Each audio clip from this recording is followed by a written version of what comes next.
Ayo, segera download Quran Tadabbur, tafsir dalam genggaman Anda.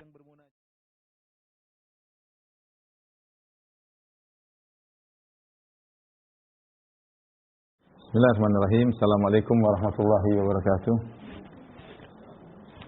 Alhamdulillahi ala ihsanih wa syukru lahu ala taufiqihi wa amtinanih wa asyhadu an la ilaha illallah wahdahu la syarika lahu ta'ziman li sya'nih wa asyhadu anna Muhammadan abduhu wa rasuluhu da'ila ridwanih.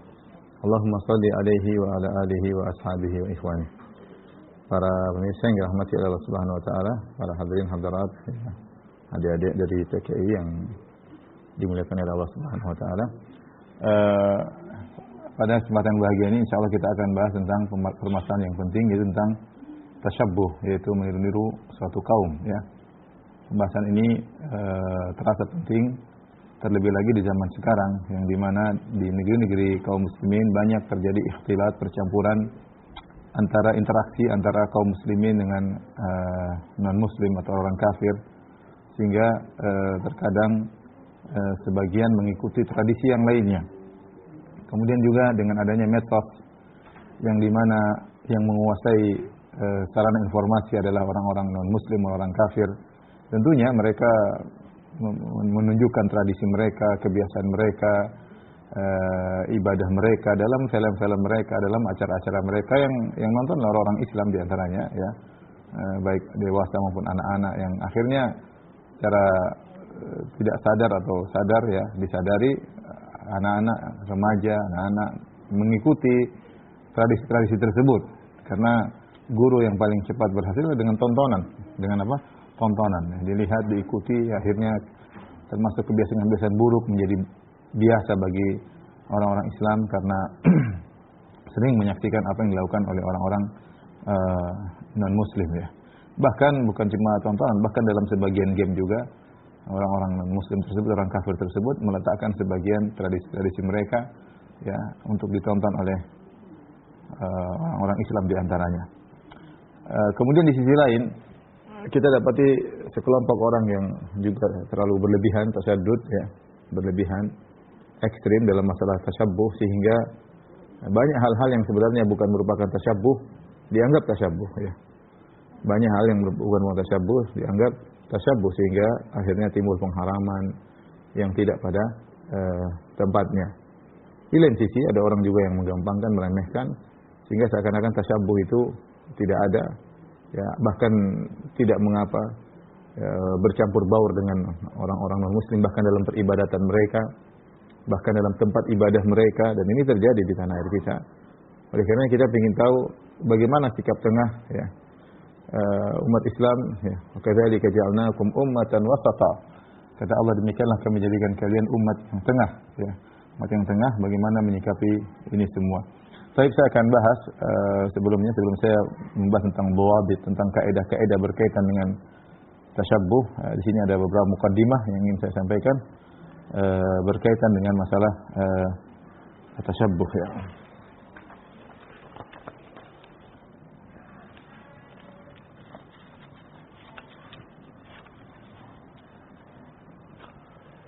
Yang pertama, Islam semangat, ya, untuk menjaga identitas umatnya, ya, umatnya, sehingga karakteristik, ya,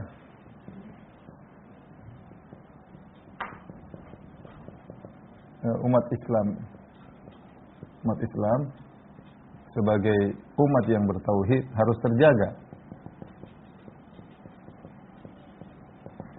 Perhatikan di sini, ya, ini bukan berarti, ya, bukan karena, perhatikan sini, bukan karena dendam, bukan karena dengki dan iri kepada umat yang lain,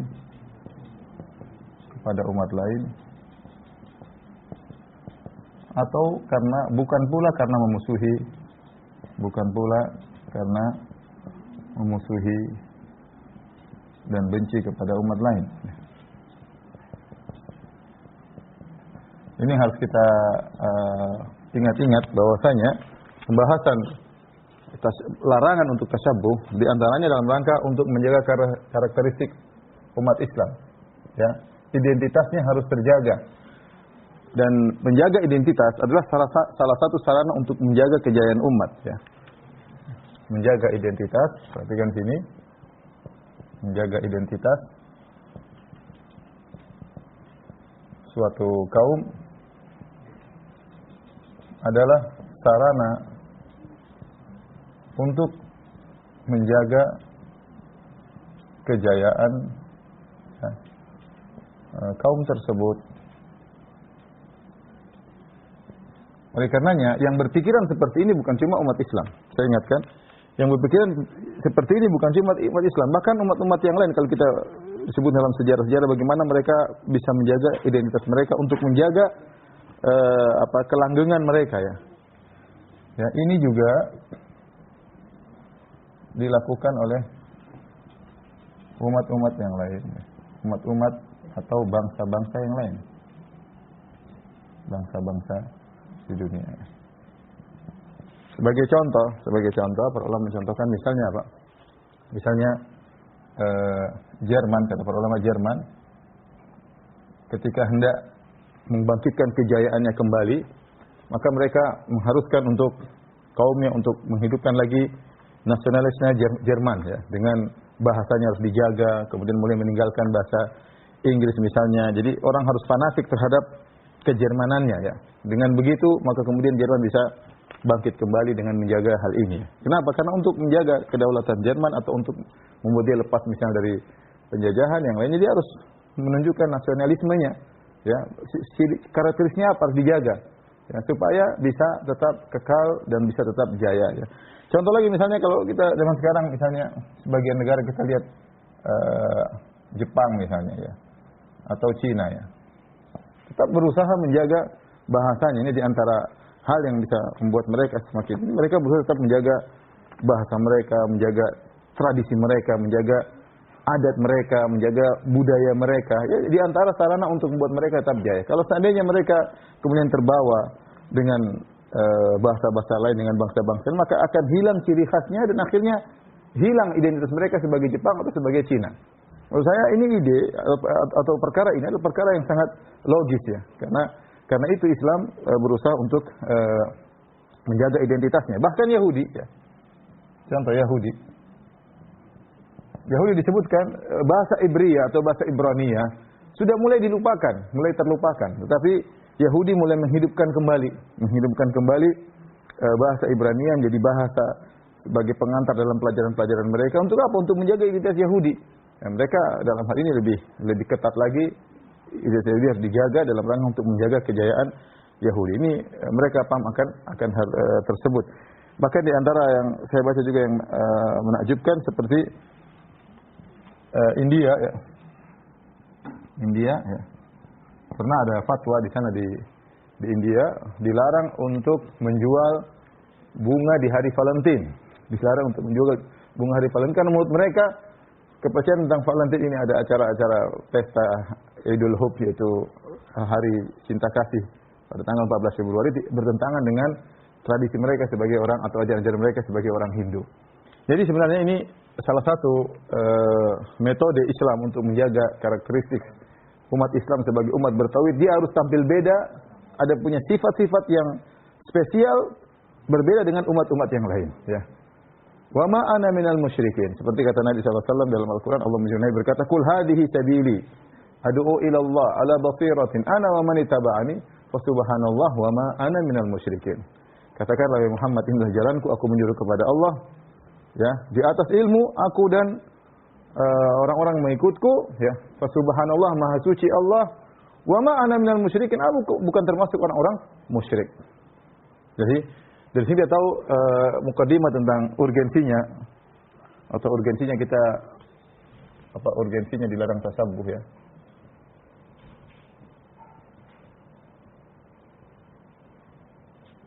Ya. Di antaranya hal ini, ya. Umat Islam untuk menjaga identitas umatnya. Kemudian hal yang kedua,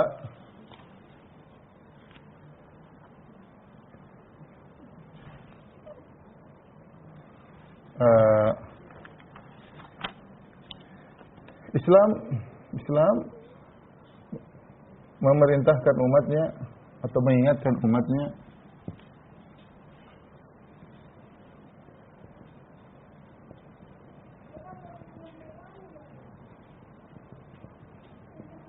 untuk tidak bertasyabbuh, ya, minimal sehari 17 kali. Yaitu dalam doa kita, dalam surat Al-Fatihah kita berdoa, Ihdina as-siratal mustaqim. Kemudian siratal ladzina an'amta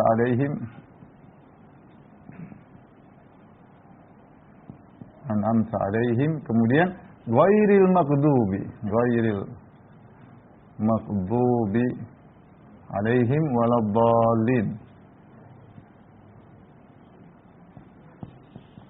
Kata kita setiap hari 17 kali minimal dalam salat 5 waktu kita berdoa, ya Allah tunjukkanlah aku jalan yang lurus. Apa yang maksud siratal ladzina an'amta 'alaihim? Yaitu jalan orang-orang yang kau beri nikmat kepada kami, bukan jalan-jalan orang Yahudi, ya, bukan jalannya orang Yahudi.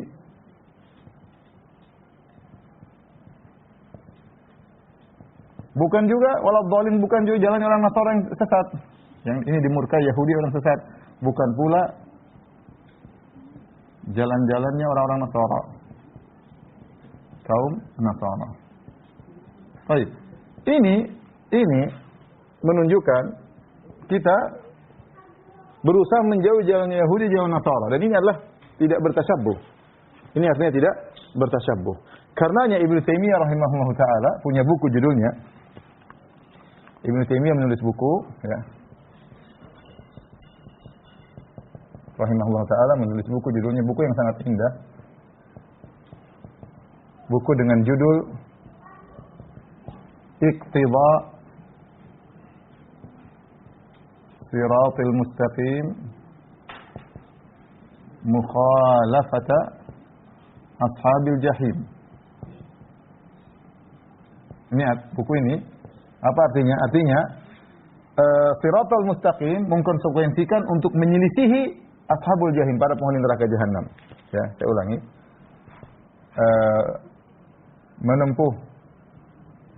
Menempuh jalan yang lurus, berkonsekuensi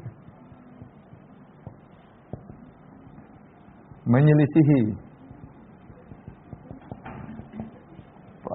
para penghuni neraka.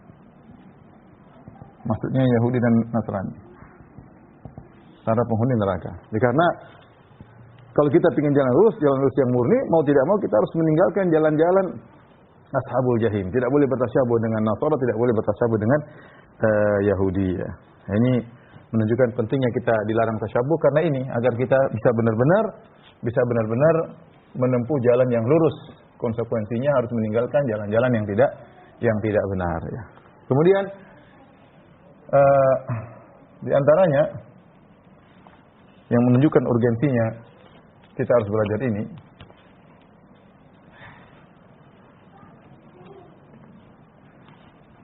bahwasanya menyelisihi orang-orang kafir merupakan salah satu dari al-maqsad syar'i, ya, al-maqsad syar'i, tujuan syariat.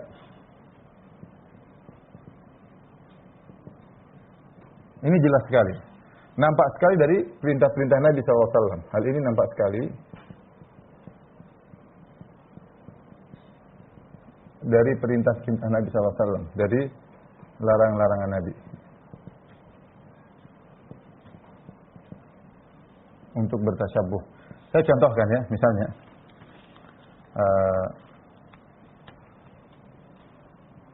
larangan tasyabuh dalam akidah. Dalam akidah. Kemudian di antara juga larangan tasyabuh dalam ibadat. dalam ibadah. Bahkan larangan tasyabbuh dalam muamalat. Larangan tasyabbuh dalam tradisi. Dalam tradisi ya. Kita kumpulkan ternyata hadis-hadis yang melarang larangan tasyabbuh dalam akidah banyak. Misalnya Allah berfirman ya ahlal kitab la taghlu fi dinikum, wahai orang ahlul kitab jangan kalian berlebihan dalam agama kalian ya. Yaitu misalnya mengkultuskan nabi dan orang soleh. Ini contoh ya. Mengkultuskan nabi dan orang soleh sehingga ya diangkat sampai derajat Tuhan.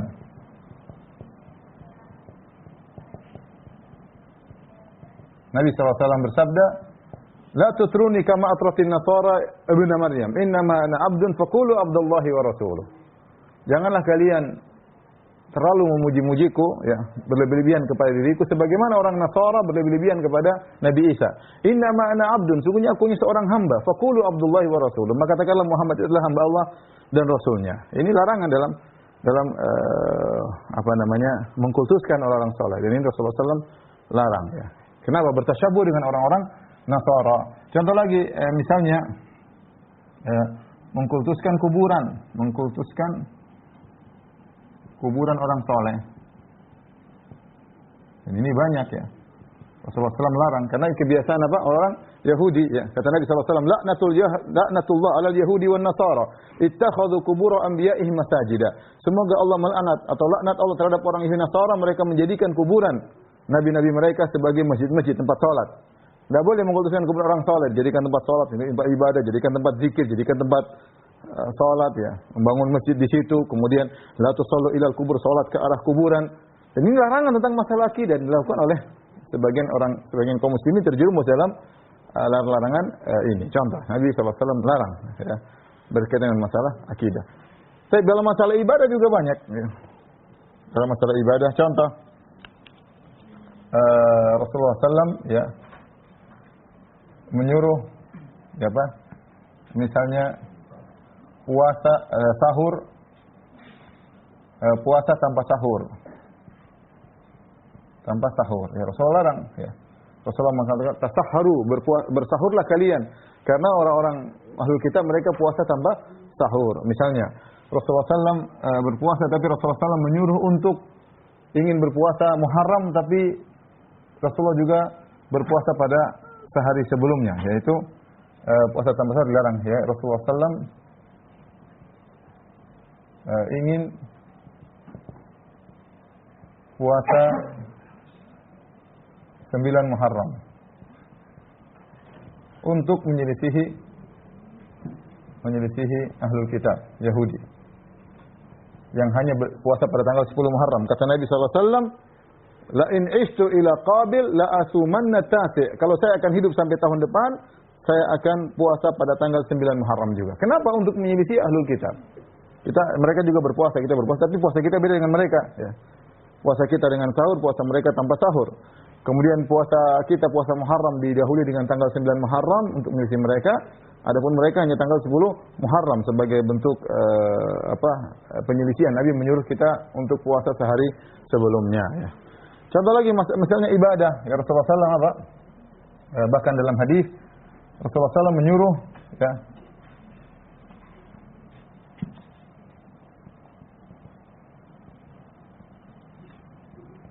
salat ya, pakai sendal ya, dan sepatu.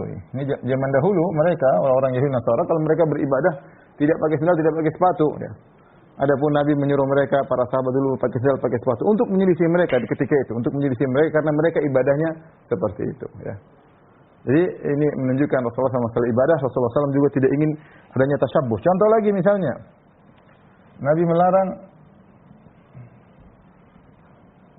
salat di waktu terlarang. Kenapa? Karena orang-orang kafir mereka sedang beribadah kepada Tuhan-Tuhan mereka ketika di waktu terlarang tersebut, seperti tatkala matahari terbit, kemudian tatkala matahari tenggelam. Rasulullah jangan sholat di waktu tersebut. Kenapa tasyabuh pada waktu ibadah mereka? Rasulullah SAW ingin umat Islam ini punya identitas berbeda dengan yang lainnya ya. Yang lainnya. Baik, dalam masalah muamalah tradisi juga banyak ya. Contoh, dalam hadis Rasulullah SAW, Nabi menyuruh untuk menyemir uban. Ya. Rasulullah SAW menyuruh. Kenapa? Karena Yahudi mereka tidak menyemir uban. Kata Nabi SAW, wajtanibu as-sawad, tapi jauhi semir yang warna hitam. Tapi intinya Rasulullah SAW menyuruh. Kenapa? Ini masuk tradisi. Tapi Rasulullah SAW menyuruh untuk menyelisihi mereka. Khaliful Yahud. Silsilah orang Yahudi Nasara. Kemudian Rasulullah SAW menyuruh untuk memelihara jenggot.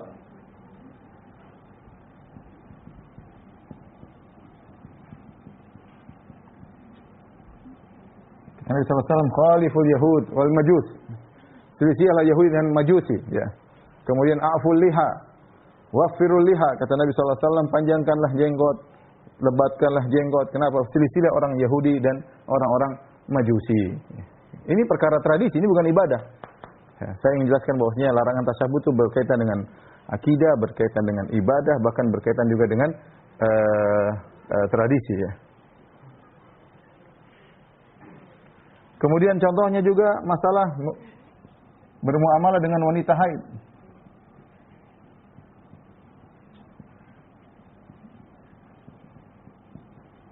Ada seorang sahabat datang kepada Nabi sallallahu alaihi wasallam berkata, "Ya Rasulullah, sehingga Yahudi kalau ada wanita haid, la yu'akilunaha wa la yujalisunaha." Kalau ada wanita haid, istrinya haid, tidak makan bareng sama istrinya tersebut, bahkan tidak tidur bareng sama istrinya tersebut, bahkan tidak duduk bareng sama istrinya tersebut. Apalagi mau digauli, tentu haram sama sekali. Maka ketika disampaikan kepada Nabi, Nabi katakan kepada para sahabat, "Isna'u kulla syai'in illa nikah." Kata Nabi, lakukan segala sesuatu bersama wanita yang haid kecuali tidak boleh digauli di kemaluannya, itu saja. Illa nikah, yang lain boleh, mau diciumbui, mau dicium, mau diapa. Dan itu Nabi sallallahu alaihi wasallam praktekkan. Rasulullah SAW menyuruh Aisyah radhiyallahu anha untuk memakai kain di bawah, Rasulullah SAW menciumbui Aisyah bagian atas radhiyallahu ta'ala anha. Intinya Rasulullah menyuruh, bahkan dalam masalah muamalah Rasulullah SAW, kalau Yahudi begitu selisihi. Kalau Yahudi begitu selisihi. Ketika sampai hal ini kepada Yahudi, masalah ini tadi wanita haid, maka apa perkataan orang-orang Yahudi? Mereka mengatakan, "Ma yuridu hadzal rajulu an yada'a min amrina syai'an illa khalafana fihi." Ya. Mereka kemudian Yahudi mengambil kesimpulan. Apa kata orang Yahudi?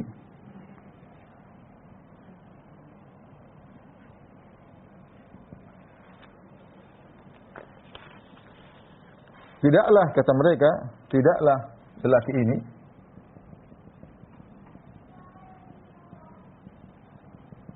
yaitu maksudnya Rasulullah SAW membiarkan satu perkara pun dari perkara-perkara kita, Yahudi maksudnya, kecuali ia menyelisih kita.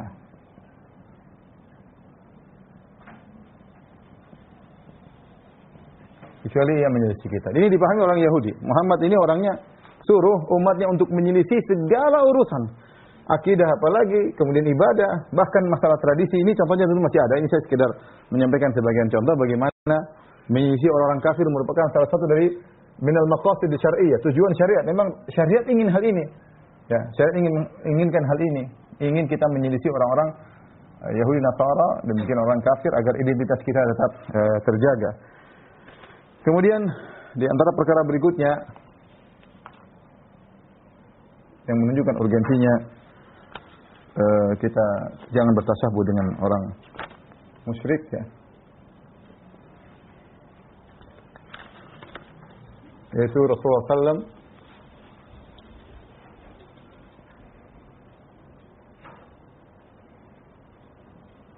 SAW memperingatkan umatnya akan bahaya ini.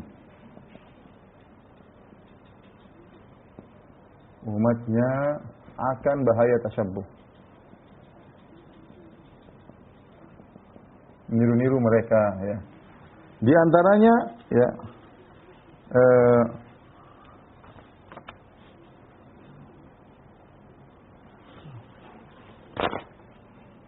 Di antaranya ya Rasulullah ingatkan Rasulullah SAW ya, sabda Nabi SAW, man tashabbaha biqaumin fahuwa minhum. Ya. Barang siapa meniru suatu kaum maka dia bagian dari mereka. Ini peringatan keras. Barang siapa meniru-niru suatu kaum, bertasyabuh kaum, maka dia termasuk dari mereka. Dan termasuk dari mereka ini, ya. Apa maksudnya termasuk dari mereka ini? Tergantung tingkatan tasyabuhnya, apa yang dia tiru. Ya, bisa jadi termasuk ini, bisa jadi akhirnya kafir, bisa jadi ya tidak sampai kafir, tapi haram. Tergantung apa yang dia tiru. Ya. Kemudian di antaranya Nabi SAW memperingatkan juga, Nabi mengatakan, ya, Nabi mengabarkan bahwasanya akan ada umat yang meniru mereka. Nabi SAW mengabarkan akan ada umat ini yang meniru mereka, yang bertasyabuh. Apa kata Nabi SAW? Hadis yang masyhur, la tattabi'unna sanana man kana qablakum shibran shibran zira'an zira'an hatta law dakhalu juhra dabbin la dakhaltumuh. Kata Nabi SAW, sungguh la tattabi'unna sanana man kana qablakum, kalian akan mengikuti langkah-langkah sunnah-sunnah orang-orang sebelum kalian. Shibran shibran yaitu sejengkal sejengkal, zira'an zira'an yaitu zira'an bi zira'in, sehasta sehasta. Hatta law dakhalu juhra dabbin, bahkan kalau ada di antara mereka masuk dalam lubang dab, la dakhaltumuh, kalian akan masuk ke dalam lubang tersebut. Apa maksudnya shibran-shibran? Maksudnya sama persis, shibran-shibran. Zira'an-zira'an itu sejengkal-sejengkal, sama shibran-shibran. Sejengkal-sejengkal, dia sejengkal, kita juga sejengkal, persis, sehasta-sehasta. Sampai Nabi menggambarkan bagaimana semangatnya orang-orang Islam mengikuti mereka, sampai Nabi SAW mengatakan, hatta lau dakhalu juhra dhabbin, seandainya mereka masuk dalam lubang dhab, laqad dakhaltumuh, kalian akan ikut juga dalam masuk dalam lubang dhab. Padahal kita tahu lubang dhab itu adalah lubang yang sulit. Lubang dhab itu berkelok-kelok, ya. Dan tidak mungkin dimasuki oleh manusia. Tetapi Nabi menggambarkan seandainya ada yang mereka bisa masuk ke lubang dhab, pasti ada orang Islam yang ikut. Artinya ini menunjukkan semangatnya orang Islam mengikuti bertasyabuh orang-orang Nasara dan Yahudi. Sampai para sahabat mengatakan, Yahud dan Nasara, maksud anda Yahudi dan Nasara ya wahai Rasulullah, kata Rasulullah SAW, faman idzan, kalau gitu siapa lagi kalau bukan mereka? Semangat orang Islam mengikuti Yahudi dan Nasara. Ya, saya sebutkan saja Rasulullah SAW bersabda, hatta law dakhalu juhra dabbin la dakhaltumuh. Bahkan seandainya Yahudi dan Nasrani masuk dalam lubang dhab, kalian akan mengikutinya.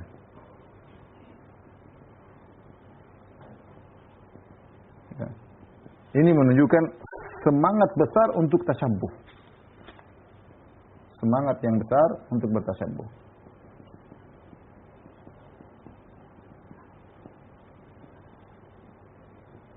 Coba antum lihat orang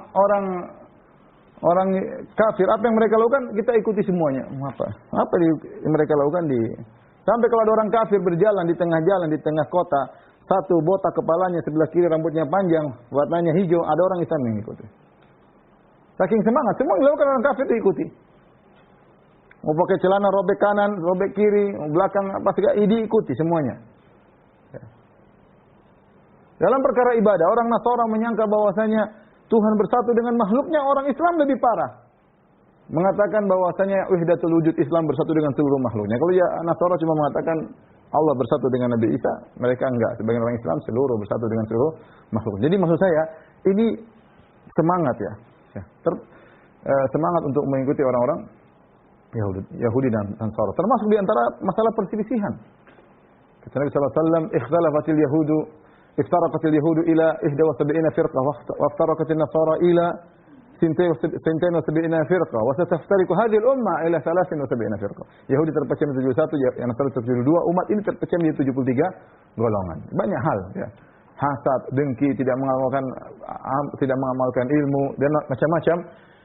Ini semua menunjukkan tentang urgensinya kita tidak bertasyabbuh. Baik.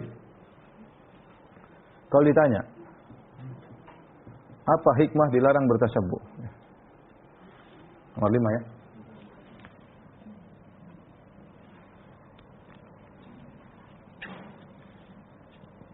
Hikmah, tentu antum bisa jawab insyaallah. Dilarang bertasyabbuh sudah kita singgung tadi. Ya. Apa hikmah dilarang bertasyabbuh ya? Di antaranya apa tadi? Bisa menghilangkan identitas. Cara manusianya mungkin nggak hilang, tapi identitas Islamnya hilang. Akhirnya kalau sudah identitas hilang, tauhid pudar. Akhirnya apa? Akhirnya tauhid pudar. Ya gimana? Kemudian cara masuk di acara mereka, ikut hari raya mereka, ikut Natalan masuk dalam gereja mereka, mungkin berselawat dalam gereja mereka misalnya. Gimana? Lama-lama tauhid menjadi pudar. Identitas hilang.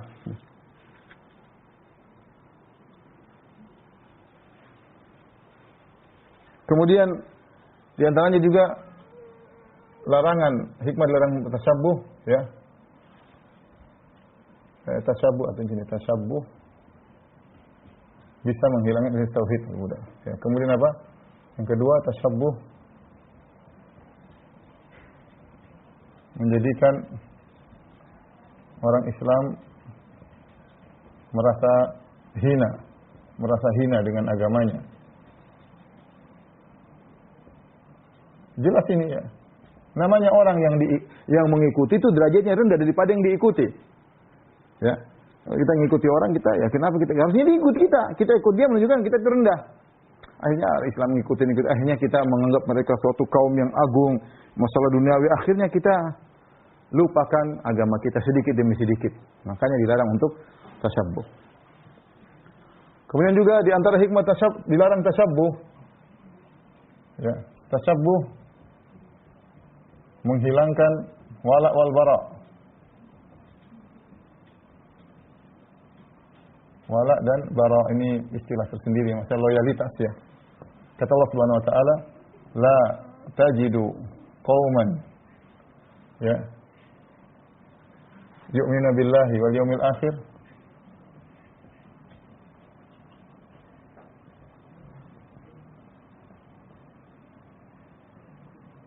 yuwadduna man hadallah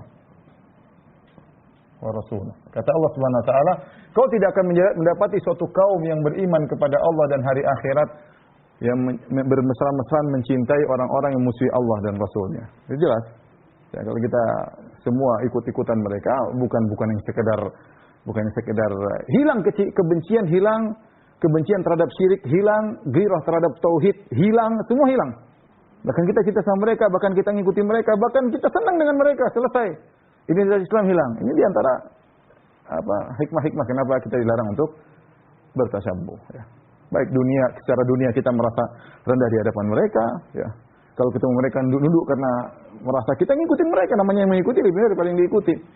Sisi akidah semakin pudar, ya, semakin pudar. Wala wa bara kita buang, loyalitas karena Islam juga dibuang. Ya. Padahal dalam Islam harus ada al-wala wal bara. Loyal karena Islam dan benci karena Islam. Baik. Ini dulu, selanjutnya kita lanjutkan insyaallah setelah dihapus ya.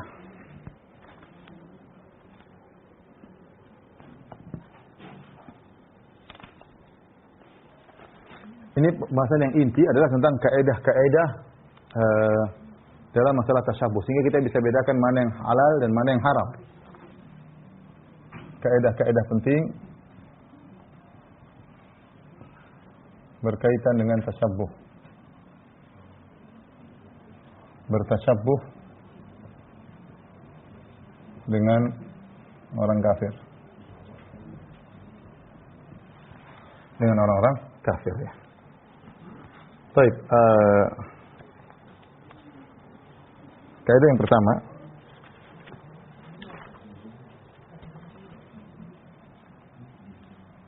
sebelum saya menyampaikan kaidah-kaidah ini ada mukaddimah ya, berkaitan dengan ini, peringatan. Di antara keistimewaan Islam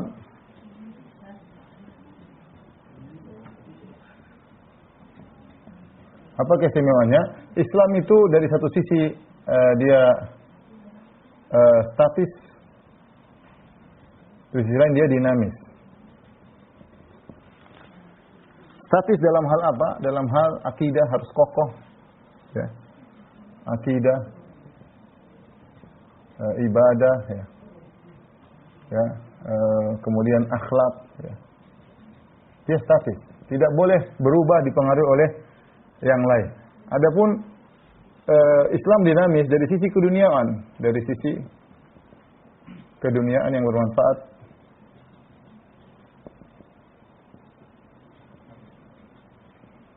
Maka Islam dinamis, bisa ngikuti, bisa fleksibel.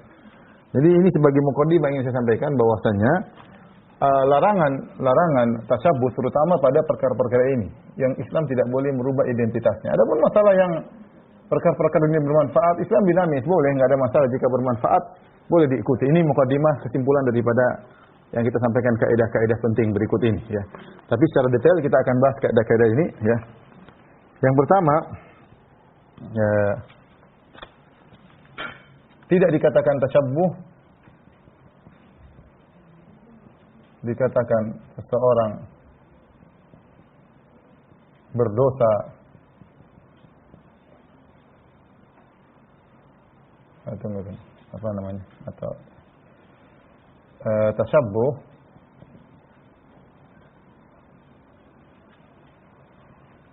untuk dikatakan tasyabbuh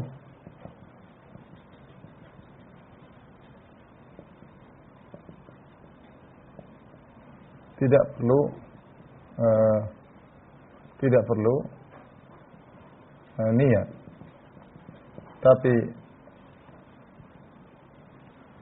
tapi seseorang baru berdosa jika berniat. Maksudnya bagaimana? Bisa jadi seseorang dia meniru tradisi orang kafir, dikatakan dia bertasyabuh dari pakaiannya, dari cara gayanya, tapi apakah dia berdosa? Belum tentu. Karena terkadang dia tidak niat, dia tidak ngerti kali itu haram, ya. Dia tidak ngerti. Dan lafal Nabi tasyabbaha, barang siapa meniru suatu kaum, kalimat tasyabbaha ini menunjukkan dia ada niat, ya. Karena lafal ya, tasyabbaha ini menunjukkan, mengisyaratkan akan niat. Ya, akan niat ya. Ya, artinya ada maksudnya apa? Ada banyak kaum muslimin yang terjerumus dalam tasyabbuh namun tidak sadar ya. Semoga Allah mengampuni mereka ya. Karena dia tasyabbuh tapi dia enggak sadar kalau tasyabbuh ya. Semoga Allah mengampuni mereka. Tapi kita sebagai umat Islam kita harus mengingatkan mereka bahwa tidak boleh kita meniru orang kafir dalam hal tradisi mereka. Kemudian kaidah yang berikutnya, tasyabbuh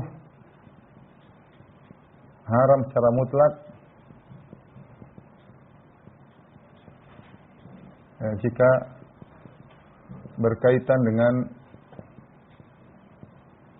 akidah maupun ibadah mereka. Ini haram secara mutlak ya. Haram secara mutlak. Tadi sudah kita sebutkan contoh dalam akidah, misalnya berlebihan terhadap orang soleh, kemudian meninggikan kuburan misalnya ya, meyakini bahwasanya Tuhan bersatu dengan makhluk, ini hukumnya haram ya, secara mutlak ya. Contoh sudah disebut tadi ya, misalnya mengkultuskan nabi, manusia hingga derajat Tuhan, hingga derajat Tuhan. Ya. Seperti seorang memuji Nabi atau menganggap Nabi tahu ilmu gaib misalnya, Nabi SAW, ini tentu tidak boleh. Atau berdoa kepada Nabi, beribadah kepada Nabi sebagai orang Nasara, beribadah kepada Nabi Isa alaihissalam, ini juga merupakan tasyabuh dengan mereka. Contoh lagi misalnya, tadi sudah disinggung juga, meyakini Tuhan bersatu dengan Nabi, bersatu dengan makhluk. Ya.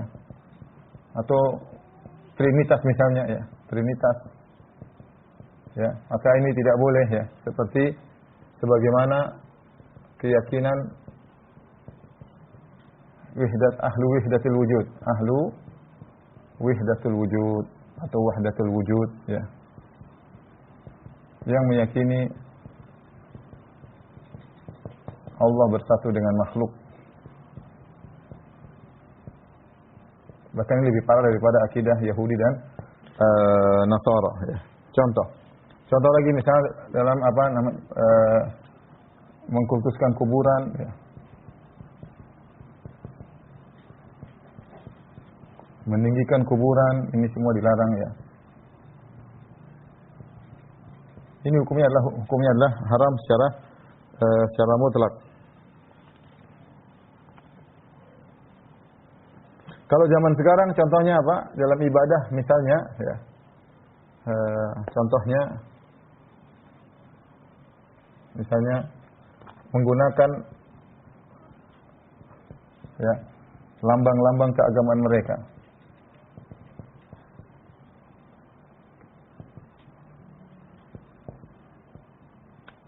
Contohnya apa? Salib, ya, menggunakan salib misalnya. Misalnya bintang Daud, ya, bintang Nabi Daud, ya, yang nggak salah, bagaimana bentuknya? Ya, bintang 6 lah, ya. Nah, itu bintangnya Daud. Ini juga simbol-simbol tersebut tidak boleh dipakai, ya. Misalnya mengkuncir jenggot, ya. Jenggot ala Yahudi, ya. Contohnya lagi misalnya pakai songkok tidak penuh kepala, ya, ala pastor, ya. Songkok setengah kepala, ya. Ala pastor dan rabi Yahudi, ya. Ya. Ini contoh pakai songkok sini aja, ya, gaya. Ini tidak boleh kita, karena itu kebiasaan mereka, ini ciri khas mereka, ya. Ini 1, 2. Kemudian yang ketiga, ya,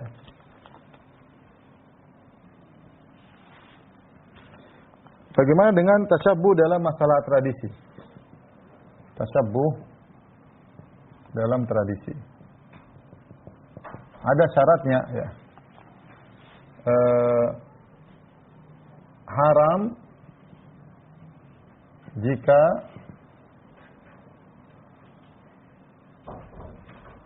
tradisi tersebut merupakan ciri khas mereka. Ciri khas mereka. Adapun jika bukan ciri khas,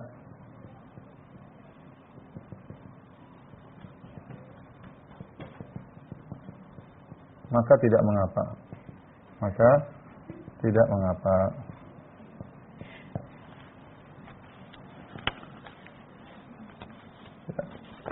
Contoh yang merupakan ciri khas mereka.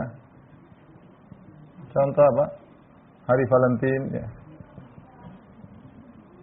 Apa lagi? Hari apa lagi? Hari Halloween, ya, apa? Perayaan Halloween. Valentine, ya. Halloween tulisnya gimana? Halloween, ya. Halloween, ya. Nah, ya sebegitulah, yang ada gambar love-nya begini, lah. Hari cinta, ini semuanya adalah tradisi mereka. Ya. Kemudian banyak perayaan-perayaan mereka ya. Perayaan yang lainnya. Baik. Adapun jika bukan tradisi mereka,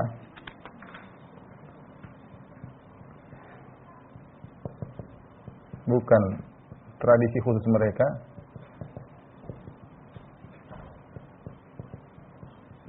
maka tidak mengapa.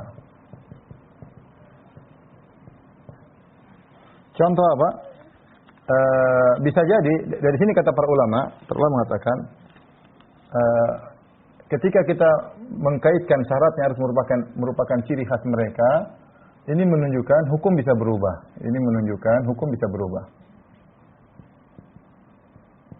Hukum bisa berubah. Oleh karena Imam Syafi'i pernah ditanya bagaimana meniru orang kafir. Kata Imam Syafi'i tidak semua, tidak boleh. Bukankah kita makan apa yang mereka makan? Mereka mungkin punya makan enak ya, kemudian merek-merek dagang, kemudian dibuka di tanah air kita makan, nggak ada masalah. Itu bukan ciri khas, itu masalah tidak ada kaitannya dengan masalah tasyabbuh ya. Ada hal-hal di sana yang bukan tradisi mereka atau tadinya tradisi mereka namun sudah bukan jadi lagi tradisi mereka, atau tadinya merupakan atau sumbernya dari mereka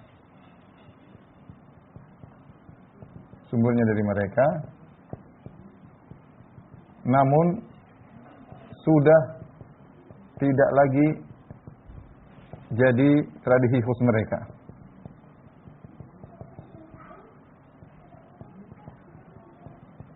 Contoh apa? Contoh kata para ulama seperti apa yang bukan lagi dari tradisi. Contohnya seperti apa? Contohnya pakai jas. Pakai jas ya. Jas dulu mungkin dari mereka, tapi sekarang semua orang sudah pakai. Contoh, Lajnah Daimah berfatwa tentang misalnya pakai dasi. Dasi dulu mungkin asalnya dari mereka, tapi sekarang semua orang sudah pakai, tidak jadi masalah. Tidak dikatakan bahwa ini tradisi orang pakai dasi berarti dia adalah orang kafir, enggak. Ya, sudah jadi perkara yang umum. Coba pakai apa lagi? Pakai celana bantalon, apa bahasa Indonesia? Ya, jeans bisa. Jeans maksudnya kan jeans ya. Celana jeans ya. Nah, terus celana laki-laki apa yang biasanya laki-laki yang apa? Bukan yang biasa, celana yang ya, celana panjang apa? Bukan firwal, celana panjang bantalon kalau bahasa Arab, saya enggak tahu bahasa Indonesia. Celana bantalon ya misalnya. Ya seperti ini. Ini mungkin dari mereka asalnya dari mereka. Tetapi ini sudah dipakai oleh kaum muslimin seluruhnya dan tidak menjadi ciri khas mereka. Tatkala itu hukumnya sudah berubah ya. Hukumnya sudah berubah. Oleh karena tatkala hukum sudah berubah, sudah bukan menjadi ciri khas mereka, maka menjadi halal ya. Karena tasyabuh sudah tidak ada lagi. Sudah namanya tasyabuh, sudah sama semuanya. Nah, ada hal-hal yang ciri khas mereka. Contoh yang ciri khas mereka di sini.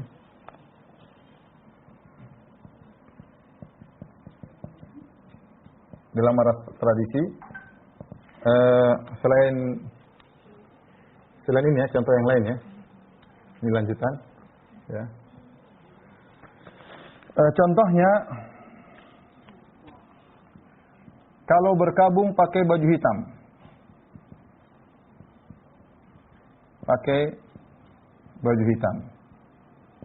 Ini tidak tahu di Indonesia, saya nggak orang tahu, tapi kalau di negara-negara Arab yang di situ ada bercampur Nasara dengan kaum muslimin, jadi kalau mereka ada orang kematian semua pakai baju hitam ya, menunjukkan berkabung. Maka tidak boleh kita niru karena itu ciri khas mereka. Contoh lagi, kalau nikah yang wanita pakai gaun putih panjang ya. Ini menurut sebagian ulama bahwasanya mereka ada keyakinan dalam hal ini ya. Bahwasanya putih menggambarkan bersihnya atau sucinya dan lain-lain, atau mungkin yang panjang itu ada. Ininya ciri khas mereka, maka tidak boleh kalau seorang nikah wanitanya pakai gaun seperti biasanya yang diadakan di gereja-gereja, maka itu juga tidak diperbolehkan karena itu merupakan ciri khas mereka ya.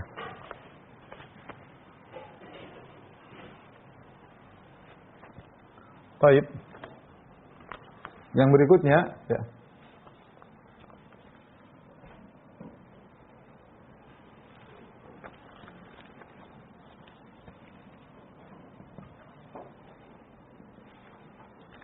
Adapun perkara-perkara yang bermanfaat,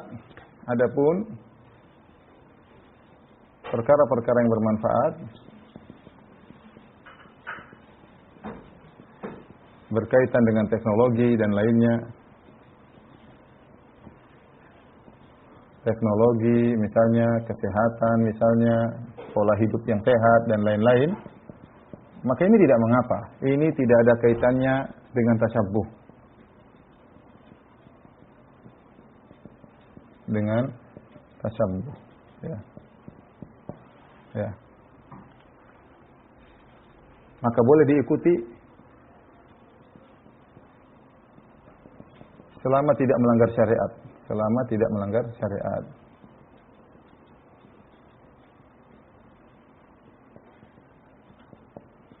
Contoh, seperti sebagian kawan mengatakan yang mereka bergaul sama orang Yahudi.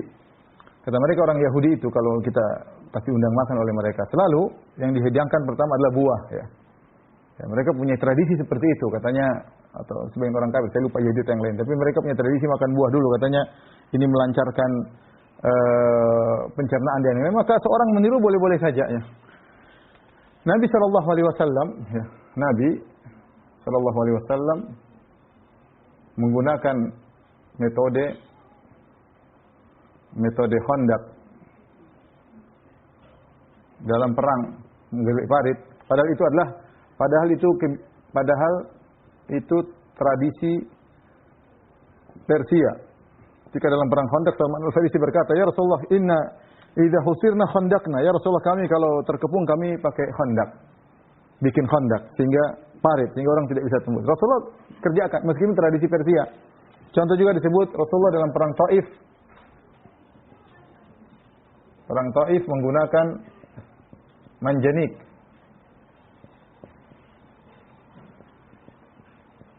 Manjanik semacam ketapel besar, ya, bisa dengan melempar. Ya. Dan ini bukan metode Arab, bukan metode orang-orang Arab, tapi import, adopsi dari luar. Dan ini Nabi gunakan. Contoh lagi, Rasulullah SAW, Nabi pakai cincin untuk surat resmi. Ketika Rasulullah SAW ingin menulis surat kepada raja-raja, maka diberitahu kepada Nabi, "Ya Rasulullah, kalau Anda kirim surat tanpa ada cap resminya, maka mereka tidak akan akui." Makanya Rasulullah SAW akhirnya pakai cincin ada tulisan Muhammad Rasulullah untuk stempel suratnya. Ini bukan metode orang Arab, tapi metode etika negara yang diadopsi oleh Nabi SAW, namun bermanfaat. Ya. Dari sini tidak dilarang bagi kita untuk mengambil manfaat dari teknologi orang yang telah dicapai orang kafir karena Allah membuka dunia bagi mereka, misalnya kecerdasan dan lain-lain. Kita boleh, ya. Kita kalau bahasa kita tasyabuh dalam hal ini tidak ada masalah, ini bermanfaat. Ya. Yang jadi masalah teknologi tidak diikuti, yang diikuti telanjangnya diikuti, mabuknya diikuti, itu yang diikuti. Ya. Akhlak yang buruk diikuti, durhaka sama orang tua diikuti, ya, dan yang lainnya. Tapi kalau masalah teknologi malah tidak diikuti. Ya. Ya, padahal dibolehkan dalam syariat untuk mengambil manfaat dari mereka dalam hal-hal seperti ini. Baik, satu lagi yang saya sampaikan, ya. Tasyabuh meniru yang ke berapa ini? Yang ke-6, yang ke-5.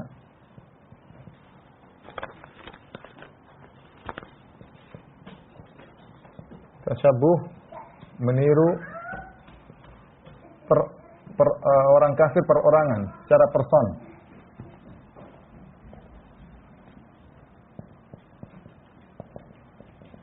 Secara person.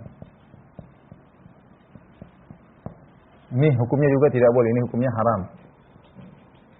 Contoh apa? Mengikuti model rambut Bon Jovi misalnya. Ya. Contoh mengikuti, ini zaman saya Bon Jovi, sekarang udah mati saya nggak tahu juga. Mengikuti gaya rambut, ya, gaya rambut Bon Jovi misalnya. Masih hidup kan saya nggak tahu. Masih ya? Semoga Allah kasih hidayah. Contoh lagi, misalnya mengikuti, ya, baju atau rambut atau kepangnya Madonna misalnya. Tidak tahu Madonna masih ada atau tidak, zaman dulu ada. Misalnya ini contoh potongan rambut gaya ini, iya. Zaman sekarang mungkin Lady Gaga. Dan yang lain. Jadi ini seperti tidak boleh kita mengikuti orang kafir tertentu, kita ikuti gayanya. Ini tidak boleh. Ini orang kafir, Rasulullah melarang jangan mengikuti tradisi orang kafir ya. Maka ini harus diperhatikan juga, tidak boleh tasyabuh meniru orang kafir secara person ya. Baik, ini dulu. Dan terakhir kita akan bahas tasyabuh lelaki dengan perempuan. Di antara tasyabuh yang dilarang adalah tasyabuh lelaki dengan perempuan. Di antara juga tasyabuh, misalnya tidak boleh memakai nama-nama orang-orang kafir ya. Punya anak kasih nama misalnya Petrus ya misalnya. Punya anak kasih nama George ya misalnya apa? George ya. Tidak boleh ya. Karena tadi menunjukkan pengagungan kita terhadap mereka. Orang Islam harus menjaga identitasnya. Atau sekarang mudah-mudahan sekarang ikut anak-anak muda ikut apa? Suka nonton drakor, drama Korea, akhirnya ikuti gaya-gaya Korea ya. TikTok itu hukumnya haram ya. TikTok ya. Bukan ada Korea kemudian ikut joget Korea. Korea nyanyi ikut gaya-gaya Korea, ini semua hukumnya haram yang sedang menimpa banyak anak-anak muda di zaman sekarang. Waliyadzubillah ya. Baik. Terakhir kaidah-kaidah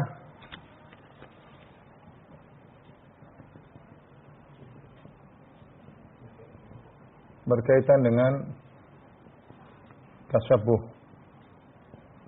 lelaki terhadap wanita atau sebaliknya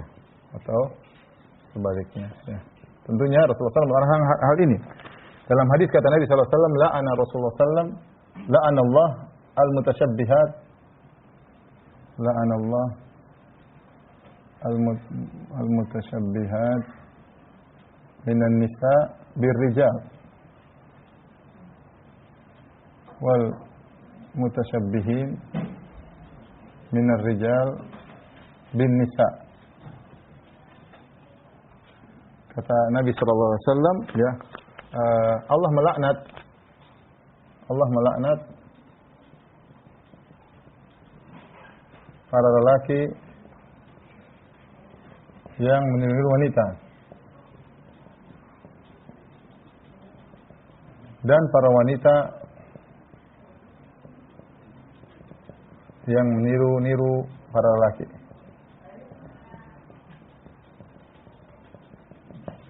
Baik. Apa kaidah yang berkaitan dengan ini? Ada 4 kaidah yang ingin disampaikan ya. Kaidah yang pertama, apa yang dikhususkan oleh syariat untuk salah satunya, maka tidak boleh diikuti oleh yang lain. Maka tidak boleh diikuti oleh yang lain. Misalnya, syariat mengkhususkan bolehnya kain sutra dan emas bagi wanita. Maka lelaki tidak boleh mengikuti. Ya. Dalam hadis ketika Nabi sallallahu alaihi wasallam memegang kain sutra dan emas, kata Nabi sallallahu alaihi wasallam, hadani ya haramun ala dzukuri ummati ya. Wa halalun linisa'iha atau kama qala Nabi sallallahu alaihi wasallam. Kata Rasulullah sallallahu alaihi wasallam, dua perkara ini, emas dan perak, haram bagi para lelaki dari umatku dan halal bagi para wanitanya. Ini yang membolehkan enggak siapa? Syariat. Di sini ada syariat, dikhususkan oleh syariat. Dikhususkan oleh syariat untuk perempuan, maka laki-laki tidak boleh meniru ya, tidak boleh meniru karena ini khususan syariat yang mengkhususkan. Ini yang kedua, sama seperti yang nomor 1, tapi apa yang dikhususkan oleh urf,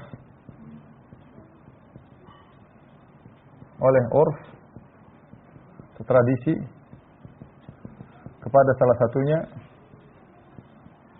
salah satu dari keduanya, maksudnya laki-laki atau wanita, ya, maka yang lain tidak boleh mengikuti. Maka yang lain tidak boleh mengikuti.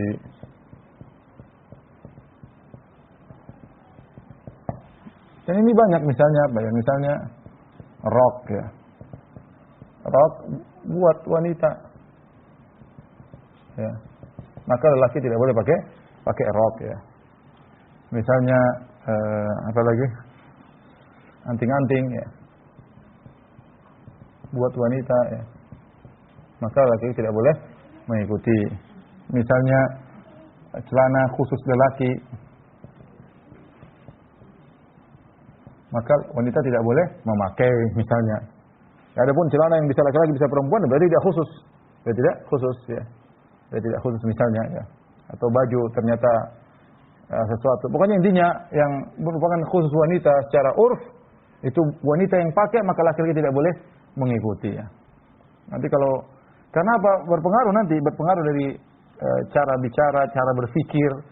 Ya, akhirnya laki-laki menjadi bencong ya, kemayu-kemayu ya. Kemudian yang wanita yang menurut laki-laki jadi gagah perkasa, berbahaya bagi suami mereka. Kemudian yang ketiga,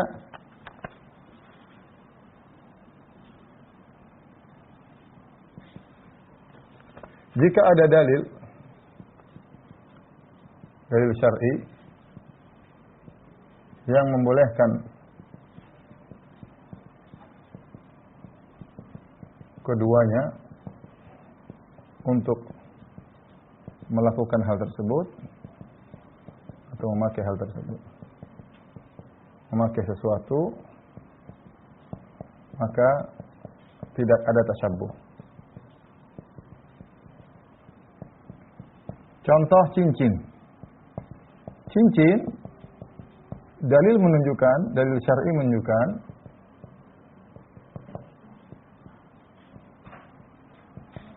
boleh dipakai oleh lelaki dan wanita. Laki dan wanita. Maka tidak ada tasyabuh dalam hal ini. Maka tidak ada tasyabuh. Jangan laki-laki pakai cincin dikatakan tasyabuh dengan wanita. Ya, karena memang syariat membolehkan dua-duanya. Rasulullah pakai cincin, para sahabat juga pakai cincin. Ya. Kemudian yang keempat, yang terakhir, yang memiliki tasyabuh yang muncul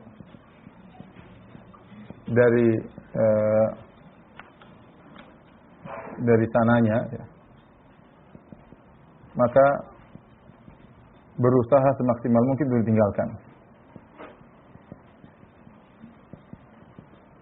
untuk ditinggalkan, Jika tidak mampu, maka tidak berdosa. Contoh ya, seseorang lelaki yang dibina di keluarganya kemayu ya, lemah lembut seperti wanita. Jadi misalnya dia 5 bersaudara, kakak beradik.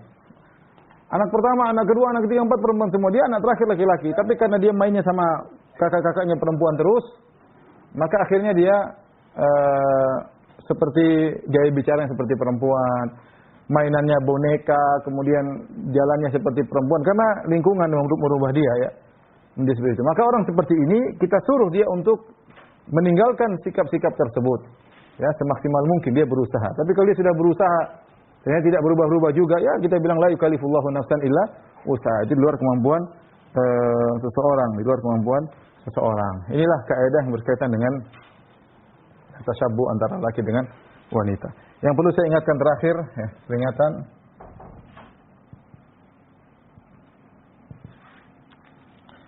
Larangan untuk tasyabuh kepada orang kafir, bertasyabuh dengan orang kafir bukan berarti berarti membolehkan kita menzalimi mereka. Jangan sampai salah paham ya. Ya, kita tidak boleh menzalimi siapapun. Ya, makanya Allah mengatakan la yanhaakumullahu 'anil ladzina lam yuqatilukum fid din wa lam yukhrijukum min diyarikum an tabarrum wa tuqsitu ilaihim innallaha yuhibbul muqsitin. Allah tidak melarang kalian untuk berbuat baik dan berbuat adil kepada orang-orang kafir yang tidak memusuhi agama kalian dan tidak mengusir kalian dari negeri kalian. Sungguhnya Allah mencintai orang-orang yang berbuat adil. Jadi bukan berarti kita larang tasyabuh, tetap kita berakhlak mulia sama mereka. Tetapi identitas kita tetap terjaga ya. Nah, mereka mau perayaan silahkan, kita toleransi. Tapi bukan berarti kita ngikut-ngikut di situ. Ya enggak. Ya, malakum dinukum waliyadin misalnya. Ya. Kemudian juga Rasulullah SAW pernah bersabda, "Ala man zalama mu'ahadan." Ya. Aw intaqasahu aw kallafahu fawqa taqatihi. Aw akhadha min malihi bighairi tibi nafsin fa ana hajijuhu yaumal qiyamah. Kata Nabi SAW, ketahuilah kalau ada yang mendolimi orang kafir yang orang kafir muahad, itu orang kafir yang punya perjanjian damai dengan kaum muslimin, yang mungkin datang ke tanah air kita, sedang berjalan. Kalau ada yang menzalimi dia atau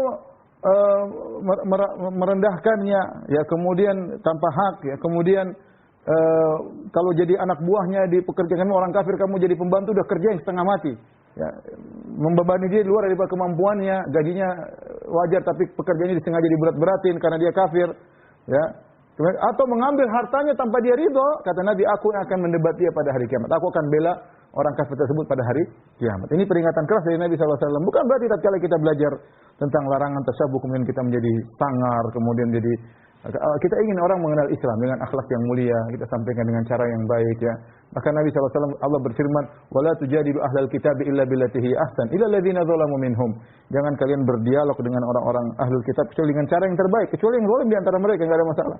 Tapi intinya larangan bertasyabuh jangan sampai dipahami bahwasanya kita kasar harus sangar kepada mereka, tidak, tetap kita berakhlak mulia dan tidak boleh menzalimi siapapun. Wallahu a'lam bishawab. Ini saja yang saya sampaikan. Kalau ada yang bertanya saya persilahkan. Wallahu ta'ala. Jazakallahu khairan Ustaz atas perhatiannya pada hari ini. Saya buka, selanjutnya kami akan masuk pada sesi tanya jawab. Silakan bagi ikhwan sekalian yang tadi sudah bertanya untuk siap-siap apabila dibukakan audionya bisa bertanya langsung. Ada yang unik Ustaz, dari kajian kita yang panjang ini ada terkumpul 15 penanya dengan tema ulang tahun Ustaz. Iya. Ya, dengan tema ulang tahun, saya akan berikan kesempatan kepada satu penanya untuk memilih permasalahan ulang tahun. Silakan dibuka atas nama Hafiz Farhan, silakan dibuka pakai V. Hafiz. Assalamualaikum warahmatullahi wabarakatuh Ustaz. Waalaikumsalam warahmatullahi wabarakatuh. Ya, jadi saya mau menanyakan bertanya. Saya jadi di kantor itu kan ada bos yang kafir ya. Iya. Dia baik gitu ya, dan kerabat-kerabat di kantor juga pada kalau misalnya dia ulang tahun merayakannya dan ikut mengucapkan selamat hari ulang tahun. Sementara saya setelah tahu bahwa kerabat di belakang kami itu sana, saya agak melakukannya, tapi kayak udah berkesuran dari teman-teman saya. Sebaiknya apa yang saya lakukan agar saya tidak tidak timbul atau tidak enak gitu kalau tadi ya saya diajak orang lain.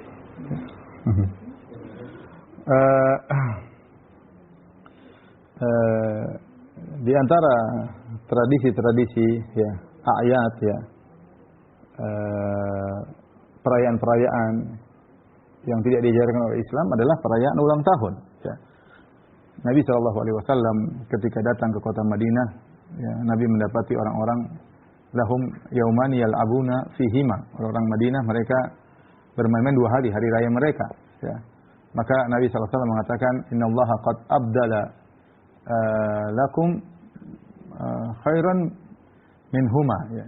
Yaumul adha yaumul fitr. Kata Nabi SAW, sungguhnya Allah telah menggantikan bagi kalian berdua perayaan yang lebih baik daripada ini semua, yaitu hari raya Idul Fitri, hari raya Idul Adha. Ya, maka perayaan dalam Islam cuma dua itu, Idul Adha, Idul Fitr. Adapun perayaan-perayaan selain itu, maka ini adalah sumbernya dari orang-orang kafir ya. Sebenarnya orang kafir, maka kita hendaknya menjauhi perayaan-perayaan tersebut. Berkaitan ulang tahun tentunya, kalau kita orang Islam, ya, kita bertambah tahun, terutama kita sudah umur semakin tua, ya harusnya kita semakin menurunkan diri kita semakin bertambah umur, semakin dekat kepada Allah Subhanahu Wa Taala, pertanggungjawaban semakin besar, akan semakin banyak yang dihisab oleh Allah Subhanahu Wa Taala. Terus bagaimana persiapan kita untuk tahun-tahun berikutnya? Bukan dengan adanya ulang tahun kemudian kita berpesta-pesta, kemudian bersenang-senang. Maka hendaknya kita menjauhi acara-acara seperti ini ya. Adapun apa yang ditanyakan oleh akh tadi ya, kalau ada bosnya ulang tahun ya, kita tetap berbuat baik kepada dia, tapi tidak pada hari ulang tahunnya ya. Tidak pada hari ulang tahunnya ya.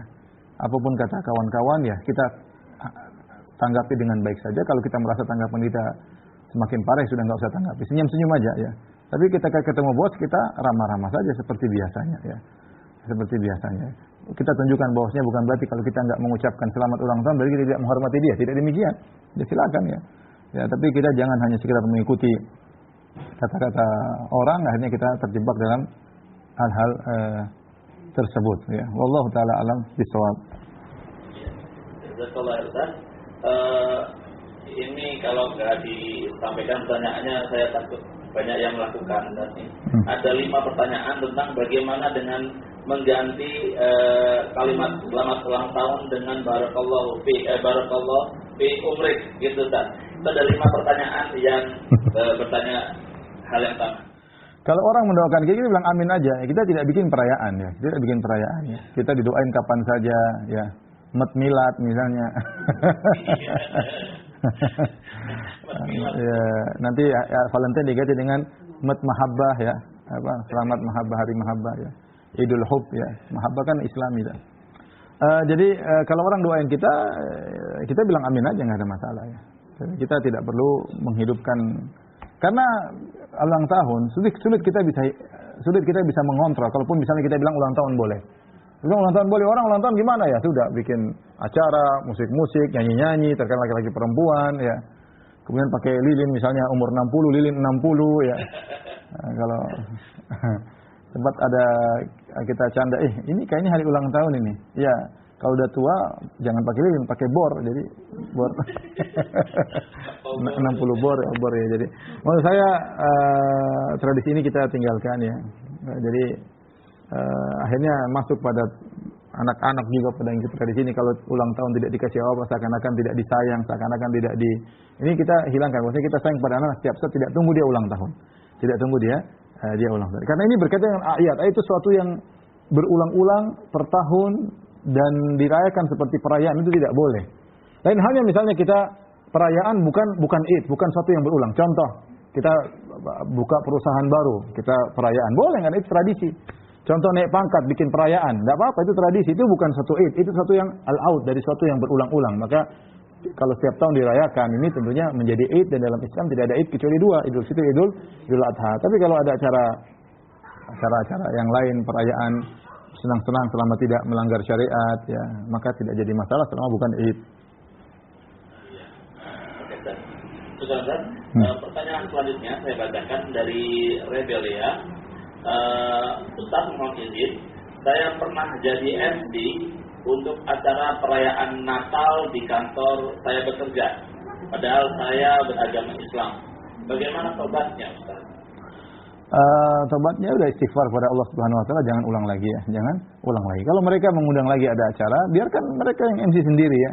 Kita tidak perlu menjadi MC pada acara seperti tersebut, acara merayakan anak Tuhan, tentunya lahirnya Tuhan anak. Itu ini adalah perkara kesyirikan.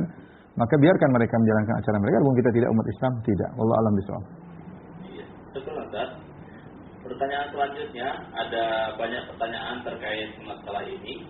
Ada sekitar 3 pertanyaan dari Yulia di Purawi Bawah. Saya katakan, Ustaz izin bertanya, kalau tukeran cincin pada saat menikah, apakah itu termasuk pasar 2 atau bukan, Ustaz? Saya tidak tahu apa itu ciri khas mereka atau bukan. Kalau bukan ciri khas mereka, sudah menjadi dan tidak. Jadi begini, ada tradisi yang mereka lakukan. Kalau tradisi tersebut di baliknya ada suatu nilai ibadah, keyakinan, tidak boleh kita ikuti selama-lamanya. Tidak akan pernah bisa berubah. Tetapi kalau ada tradisi yang mereka lakukan bukan tidak dibangun di atas suatu keyakinan tertentu, dan ternyata tradisi tersebut sudah tersebar ke seluruh dunia, bahkan kepada kaum muslimin, sehingga tidak menjadi ciri khas mereka, maka tidak jadi masalah. Nah, saya tidak tahu tukar cincin ini, ya. Nah, beda halnya seperti kalau lagi lamaran kasih cincin ini, para ulama mengatakan tidak boleh, karena terkadang kalau sudah cincin seakan-akan statusnya seperti sudah nikah, bahkan bisa pacaran lah, bisa inilah, bisa anulah, seakan-akan sudah jadi istrinya, padahal belum, ya. Tapi lain halnya kalau sudah menikah, apakah tradisi ini, saya tidak tahu, ini perlu penelaan. Apakah tradisi tukar cincin ini merupakan tradisi orang kafir khusus, ataukah sekarang sudah semua orang melakukannya? Ya, kalau masih merupakan ciri khusus mereka, maka sebaiknya ditinggalkan, tidak boleh. Tapi kalau ternyata sudah bukan ciri khusus khas mereka, orang Islam juga semuanya seperti itu, dan ini tidak ada kaitan dengan ibadah, tidak ada keyakinan tertentu, maka hukum asal tradisi adalah boleh. Hukum asal tradisi adalah boleh, namun saya tidak tahu hakikat hal tersebut, apakah dia tradisi khusus atau bukan. Wallahu a'lam bishawab. Betul, Ustaz. Pertanyaan selanjutnya dari Ana di Tangerang. Ustaz mohon izin menanyakan terkait menggunakan KB atau kontrasepsi bagi para akhwat untuk mengatur kelahiran anak. Apakah ini termasuk tasawuf yang dilarang? Kita katakan dari segala perkara yang bukan ciri khas mereka dan berkaitan dengan hal yang bermanfaat, ya, teknologi atau kesehatan atau pola hidup, selama itu baik, maka tidak jadi masalah, kita boleh mengadopsi dari mereka, ya. Banyak teknologi yang mungkin kita ambil dari mereka, seperti misalnya operasi sesar misalnya, atau tadi cara pola makan, ya, kemudian kegiatan-kegiatan yang lain yang itu tidak ada kaitannya dengan cara ibadah, tidak ada kaitannya dengan maksiat, ya. Kalau itu perkara yang baik, maka tidak mengapa. Contoh seperti mungkin KB, kalau secara kesehatan itu baik, ya. Ada seorang mungkin dia menggunakan KB karena kondisi kesehatan yang tidak baik. Kalau kelahiran terus, maka mungkin kondisi rahimnya tidak baik, sehingga dokter menganjurkan untuk KB, ya. Maka kalau itu baik, ini tidak ada kaitan dengan masalah tasyabuh, ya. Nanti masalahnya apakah boleh atau tidak, ya. Apakah dia KB karena takut tidak bisa kasih makan anak, maka itu haram. Tapi kalau dia KB sekedar untuk mengatur, ya, karena kondisi kesehatan yang kurang baik, maka ini tentu tidak jadi masalah. Wallahu a'lam bishawab. Pertanyaan selanjutnya dari Muhammad Akram, silakan dibuka. Muhammad Akram.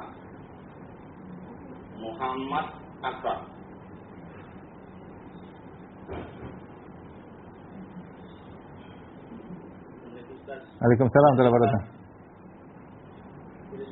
Apa hukum penghormatan sesama anggota seni berdiri, di mana penghormatannya itu membubuhkan badan, sama seperti budaya yang ada di Jepang dan Korea Selatan, yaitu membubuhkan badan untuk menghormati orang lain?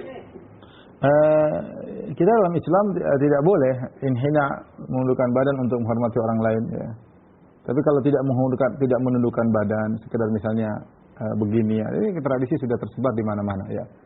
Jadi tradisi apapun kalau bertentangan dengan syariat maka tidak boleh, ya. Adapun menundukkan badan sampai itu seperti rukuk, maka hukumnya haram, ya. Hukumnya haram, ya.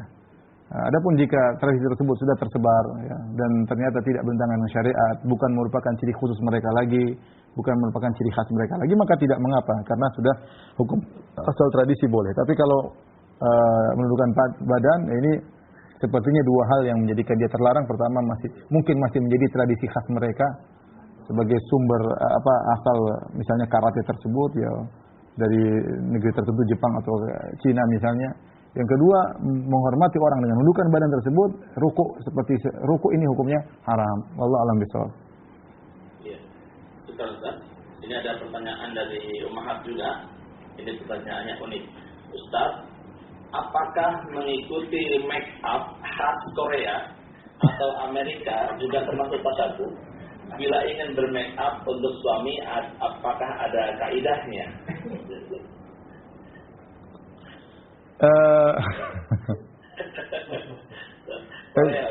Iya. Aduh, repotnya. Mau banyak yang cara-cara lain yang bagus, yang tidak harus Tidak harus cara apa? Korea. Kalau kita laki-laki yang penting ya perempuan berusaha mempercantik diri, yang penting akhlaknya baik. Kalau akhlaknya baik insya Allah sayang. Percuma muka kayak Korea tapi kepala batu, akhlaknya buruk ya. Sama aja nanti mukanya kayak bidadari dari gua hantu, sama aja. Oleh karena saya hal-hal yang seperti itu dijauhi ya. Tapi maksud saya bergaya selama itu disenangi oleh suami, hukum asalnya boleh-boleh saja ya. Tapi jangan kita sengaja meniru Korea tersebut karena Rasulullah melarang tasyabuh. Kalau itu ciri khas make upnya Korea, ciri khas orang tua itu make up gaya Korea, maka tidak boleh. Karena sudah merupakan ciri khasnya, ya, merupakan ciri khasnya. Tapi tadi silakan menghias diri untuk suami, tapi jangan lupa menghias akhlak itu yang lebih utama. Allah alam bisawab. Iya.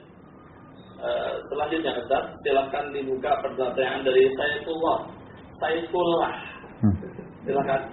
Saifullah. Masih ada nih, Saifullah Purwokerto.